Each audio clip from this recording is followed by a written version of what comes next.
దెయ్యం కోడలు. వర్ష, ఈ రోజుతో ఆ వేద పని అయిపోయింది.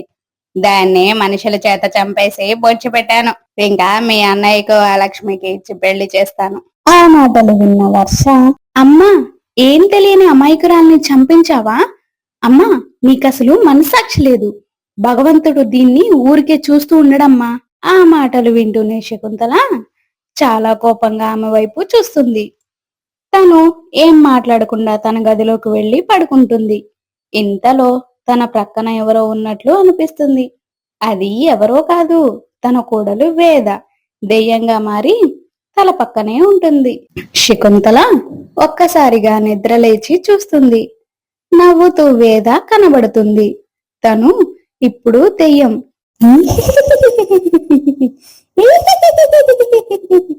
అత్తయ్యా, నేను మిమ్మల్ని వదిలిపెట్టను. మిమ్మల్ని వదిలిపెట్టి ఎక్కడికి వెళ్తాను చెప్పండి? నేను కూడా మిమ్మల్ని తీసుకువెళ్ళటానికి వచ్చాను. మిమ్మల్ని చంపి తినడానికే వచ్చాను అంటూ పెద్ద పెద్దగా నవ్వుతూ ఉంటుంది. ఆమె చాలా భయపడుతూ కిందకు పరిగెడుతుంది. శకుంతల ఇంట్లో ఉన్న వాళ్ళందరినీ పిలుస్తూ కేకలు వేస్తుంది. కానీ ఎవరు కూడా నిద్రలేవరు. వర్ష అంతా చూస్తూనే ఉంటుంది, కానీ తను ఏం మాట్లాడదు. అసే వర్ష, అలా చూస్తూనే ఉంటావేంటే? మీ అన్నయ్యని మీ నాన్నని నిద్రలేపు. అమ్మా, మీ పాపం పండిందమ్మా, అందుకే వదిన దయ్యం రూపంలో వచ్చింది. ఆమె భయంతో శ్మశానం వైపు పరుగులు తీస్తుంది. అక్కడ తలలేని దయ్యాలు చాలా ఉంటాయి. వాటిని చూసి ఆమె చాలా భయపడుతుంది. ఒక్కసారిగా కళ్ళు తిరిగి కింద పడిపోతుంది. ఆ దెయ్యాలు ఆమెను చంపేస్తాయి. దాన్నంతా దూరంగా చూస్తున్న వర్ష చాలా భయపడుతూ అక్కడి నుండి ఇంటికి పరిగెడుతుంది. ఇంటికి వెళ్లిన తరువాత ఇంట్లో వేద దెయ్యం రూపంలో ఉంటుంది. వర్ష, భయపడకు. దీని వెనకాల మీ అమ్మతో పాటు ఎవరెవరున్నారో నాకు అంతా తెలుసు. నేను వారిని మాత్రమే చంపి వెళ్ళిపోతాను.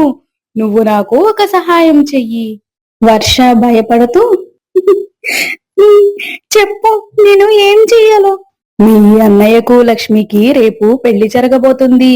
నేను మా ఇంటికి వెళ్లకుండా ఇంటి చుట్టూ కంచె వేశారు. నువ్వు ఆ గుమ్మానికి ఉన్న కంచెను తొలగించావు అంటే ఆ తర్వాత నేను చూసుకుంటాను. తప్పకుండా వదినా అని అంటుంది. ఆ రోజు గడిచిపోతుంది. ఆ మరుసటి రోజు వర్ష పెళ్లి జరుగుతున్న ఇంటికి వెళ్లి గుమ్మం దగ్గర ఉన్న అర్చను తొలగించేస్తుంది. ఇక వెంటనే వేద పెద్దగా నవ్వుకుంటూ అక్కడికి వస్తుంది.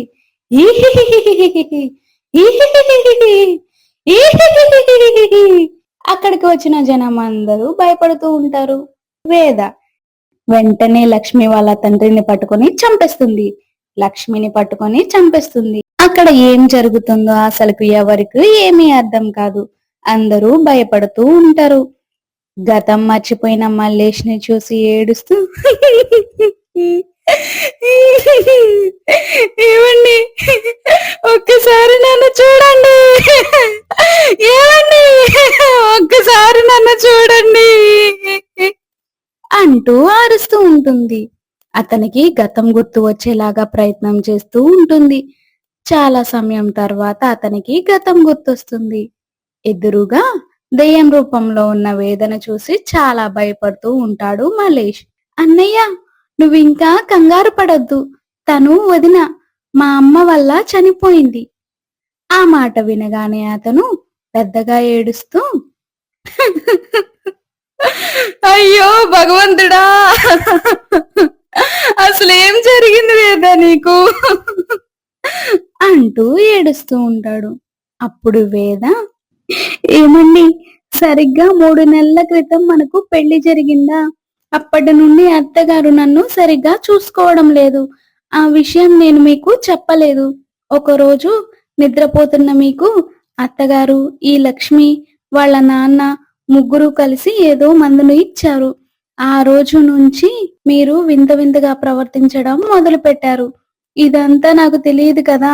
మీ ప్రవర్తన చూసి మీకు ఏదో జరిగింది అని అత్తగారు తెలిసిన వాళ్ళ దగ్గరికి తీసుకెళ్తానని తీసుకెళ్లి ఇక్కడ వదిలిపెట్టింది.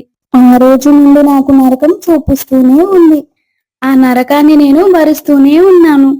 ఒకరోజు అజయ్, అమ్మా, ఎందుకు ఊరికే వేదాన్ని వేధిస్తూ ఉంటావు? మల్లేష్కి గతం గుర్తొచ్చిన తర్వాత వాడు మిమ్మల్ని ఊరికే వదిలిపెట్టడు. సంయుక్త, అవునత్తయ్య, మీరు చేస్తుంది నాకు ఏమాత్రం నచ్చలేదు. అసలు ఈ ఇంట్లో ఉండాలంటేనే చాలా భయంగా ఉంది. డబ్బు లేదు అన్న కారణంతోనే కదా వేదాన్ని ఇలా హింస పెడుతున్నారు. రేపటి రోజున మా పరిస్థితి బాగోపోతే అంతే చేస్తారేమో. డబ్బు లేకపోతే నేను ఎవరినైనా అంతే చూస్తాను. నాకు అందరూ సమానమే. ఎవరు ఎక్కువ కాదు, ఎవరు తక్కువ కాదు. డబ్బు ఉంటే అందరూ సమానమే. డబ్బు లేకపోతే వాళ్ళు ఎప్పటికీ నాకు సమానం కాదు. ఆ మాటలు విన్న అజయ్, సంయుక్త ఇద్దరు ఇలాంటి వాళ్లతో ఇక్కడ ఉండడం మంచిది కాదు అని అక్కడ నుండి వెళ్లిపోతారు. అమ్మా, నీకు డబ్బు పిచ్చి బాగా పట్టింది. కేవలం డబ్బు కోసం ఇంటి మొత్తాన్ని 4 ముక్కలు చేశావు. నాన్న నిన్ను వదిలిపెట్టి వెళ్లిపోయింది ఈ కారణం వల్లే. ఇప్పుడు పెద్దన్నయ్య, వదిన కూడా వెళ్లిపోయారు. రేపో మాపో నేను కూడా వెళ్లిపోతాను. నవ్వుకుంటూ అక్కడ నుండి వెళ్లిపోతుంది. రోజులు గడుస్తున్నాయి. వేద తన భర్త గురించి అత్తగారిని అడిగితే ఆమె ఏదో ఒక సాకు చెబుతూ ఆమెను తిడుతూ ఉంటుంది. అలా రోజులు గడుస్తున్నాయి. ఒకరోజు రాత్రి శకుంతల ఎవరితోనో ఫోన్ మాట్లాడుతూ ఉండగా దాన్ని చాటుగా వేద వింటుంది. అన్నయ్య గారు, అనుకున్నట్లుగానే లక్ష్మికి మల్లేష్కి పెళ్లి జరిగిపోవాలి. రేపే ముహూర్తాలు పెట్టించండి అన్నారు కదా. ఎట్టి పరిస్థితిలోనూ పెళ్లి ఆగకూడదు. ఆ మాటలు వింటున్న వేద చాలా భయపడుతూ అత్తగారి దగ్గరకు వెళుతుంది. ఏంటత్తయ్య మీరు మాట్లాడుతుంది? నాకు చాలా భయంగా ఉంది. దయచేసి అలా మాట్లాడకండి అత్తయ్య. మీరు ఇప్పుడు దాకా మాట్లాడింది సరదా అని చెప్పండి. అత్తగారు చాలా కోపంగా, సరదా ఏంటి, ఇదంతా నిజమే. నువ్వు అడ్డంగా ఉన్నావు. లక్ష్మి ఎప్పటి నుంచో మల్లేష్ ని ప్రేమిస్తుంది. ఖచ్చితంగా వాళ్ళిద్దరికీ పెళ్లి చేయాలన్న సమయంలో నువ్వు మధ్యలో వచ్చావు. మధ్యలో వచ్చిన దానివి మధ్యలోనే పోవాలి కదా. అందుకే ఈ ఏర్పాట్లన్నీ. వేద భయపడుతూ ఏడుస్తూ ఉండగానే లక్ష్మి మరియు లక్ష్మి తండ్రి ఇద్దరు అక్కడికి వస్తారు.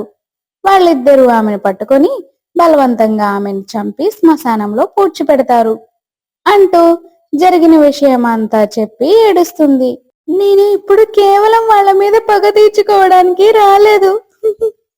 మిమ్మల్ని మామూలు మనిషిని చేయడానికి వచ్చాను. ఇప్పుడు నేను ప్రశాంతంగా అనంతలోకంలో కలిసిపోతాను. ఆ మాటలు విన్న మల్లేష్ చాలా బాధపడుతూ, నన్ను వదిలిపెట్టి వెళ్ళొద్దు, ఇక్కడే ఉండు అని ప్రాధేయపడతాడు. సృష్టికి విరుద్ధంగా నేను ఏది చేయలేను. నేను వెళ్ళొస్తాను. మీరు జాగ్రత్త. మీ జీవితంలోకి మరో అమ్మాయి రావాలి. అమ్మాయిని పెళ్లి చేసుకుని పుట్టబోయే బిడ్డకి నా పేరు పెట్టుకోవాలి. నేను తిరిగి మీ కూతురులాగా జన్మిస్తాను అంటూ మాయమైపోతుంది. మల్లేష్ చాలా ఏడుస్తూ ఉండిపోతాడు. కొన్ని సంవత్సరాల తరువాత మల్లేష్ తన భార్యని ఎలా అయినా తిరిగి భూమి మీదకి తీసుకురావాలని ఎన్నో ప్రయత్నాలు చేస్తూ క్షుద్ర పూజలు మొదలు పెడతాడు. దాన్నంతా చూసిన అజయ్, వర్ష, ఇలా చేయడం మంచిది కాదు. ఇది నీ ప్రాణాలకే ప్రమాదం. మా మాట విని ఇలాంటివన్నీ మానుకో. లేదు, ఎలా అయినా నా భార్యను నేను నా సొంతం చేసుకోవాలి, ఆమెను బ్రతికిస్తాను అంటాడు. అది సృష్టికి విరుద్ధం అన్నయ్య. దయచేసి ఇలాంటివన్నీ మానుకో. వాళ్ళు ఎంత చెప్పినా కూడా అతను వాళ్ళ మాట అస్సలు వినడు. తన ప్రయత్నం చేస్తూనే ఉంటాడు. ఒకరోజు అతను చేసే ప్రయత్నం విఫలం కావడంతో అతను అక్కడే ఉన్న మంటలో కాలిపోతాడు. దాన్నంతా చూస్తూ ఉండి కూడా వర్ష, అజయ్లు ఏమి చేయలేకపోతారు. వినాశానికి విపరీతకు బుద్ధి అని వాళ్ళిద్దరూ చాలా బాధపడతారు. ఇలాంటి మంచి మంచి వీడియోల కోసం మన ఛానల్ ని సబ్స్క్రైబ్ చేసుకోండి, లైక్ చేయండి, షేర్ చేయండి. Thank you.